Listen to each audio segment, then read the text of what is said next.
بەڕێبەرەتی چالاکی هونەری قوتابخانەکان لە ڕۆژانی 17 و 18 و 19 ئەم مانگە یەکەم فێستیڤاڵ یاخود فێستیڤاڵێکی بۆ بەهرە نوێیەکان ڕێخست کە تیایدا چەندین کاری شانۆیی لەو فێستیڤاڵەدا نمایشکران کە پێشتر کارەکان لەلایەن قوتابخانەکانەوە نمایشکرابوون کە تیایدا چەندین کاری شانۆیی جوان کە لەلایەن بەشێکی زۆر لە شانۆکارانەوە کاری دەرهێنانی بۆ کرابوو.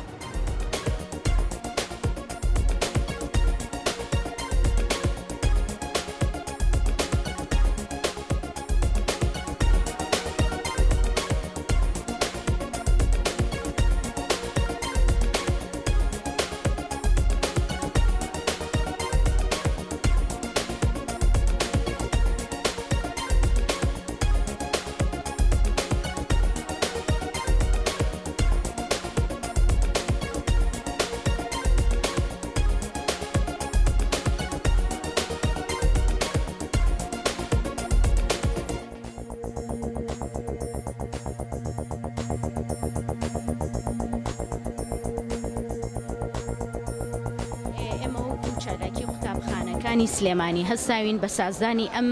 فیستیڤاڵە کە بەناوی بەهرەی نوێیە کە هەموو کارە شانۆیەکان ئەو کارانی کە لە فیستیڤاڵی خوێندنگا و ئامادەیەکانە کراوە باشترینەکانمان لێ هەڵبژاردوو لەم فیستیڤاڵەیە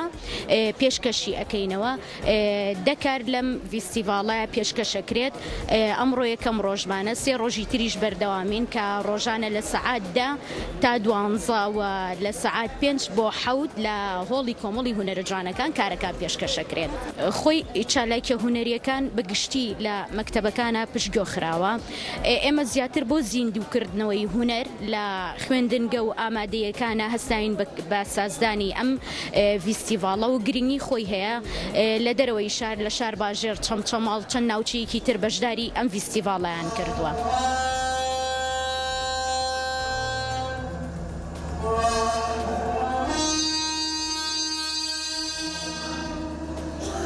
من لارا سۆران لە خوێندنگەی خاکەلەوەی بنەڕەتی کچانەوە